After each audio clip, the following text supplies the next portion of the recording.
Bonjour bien-aimés, c'est une joie encore ce matin de se retrouver autour de la parole de Dieu. Nous partageons dans l'évangile de Jean, au chapitre 14, et nous allons parler des 14 premiers versets. En partageant ce passage, il y a 3 choses qui m'ont interpellé. Mais d'abord, nous allons voir comment le Seigneur a parlé à ses disciples. Il leur a dit « Que votre cœur ne se trouble pas. Croyez en Dieu et croyez en moi. » Il dit « Je m'en vais pour préparer une place afin que là où je suis, vous y soyez aussi. » En fait, l'amour de Dieu est tellement grand qu'il souhaite que ses disciples soient avec lui. Il dit, quand la place sera préparée, je reviendrai vous chercher. Parce que là où je suis, je veux que vous y soyez aussi. Mais il leur demande d'abord de ne pas être inquiets. Pourquoi sont-ils inquiets? Ils sont inquiets parce qu'ils ont appris, ils viennent d'apprendre qu'il y a un traître parmi eux. Et en plus, Pierre vient d'apprendre que le Seigneur lui dira, avant que le coq n'ait chanté 2 fois, tu m'auras déjà renié 3 fois. Et avec ces passages, ces interpellations, les disciples sont troublés dans leur cœur. Vous savez, les disciples sont même inquiets. L'inquiétude,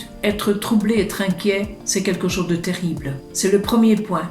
L'inquiétude. Le Proverbe 12, verset 25 nous dit que l'inquiétude dans le cœur de l'homme l'abat. Waouh! Matthieu 6, 27 nous dit « Qui peut, par l'inquiétude, ajouter une coudée à sa vie ?» Et Matthieu 6, au verset 25, lui dira « Mais ne vous inquiétez de rien, mais faites connaître vos besoins au Seigneur. » Ésaïe, lui, au chapitre 41, verset 10, nous dira « Ne promène pas des regards inquiets. » Le Seigneur nous demande de ne pas nous inquiéter.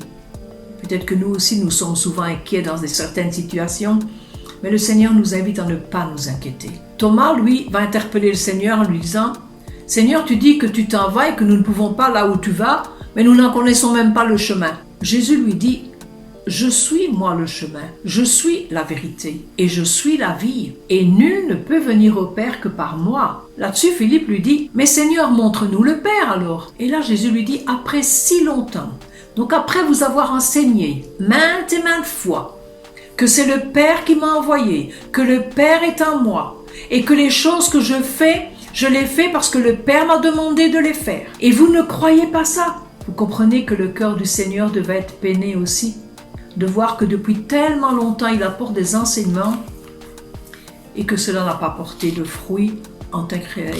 Il dit, vous ne me croyez pas.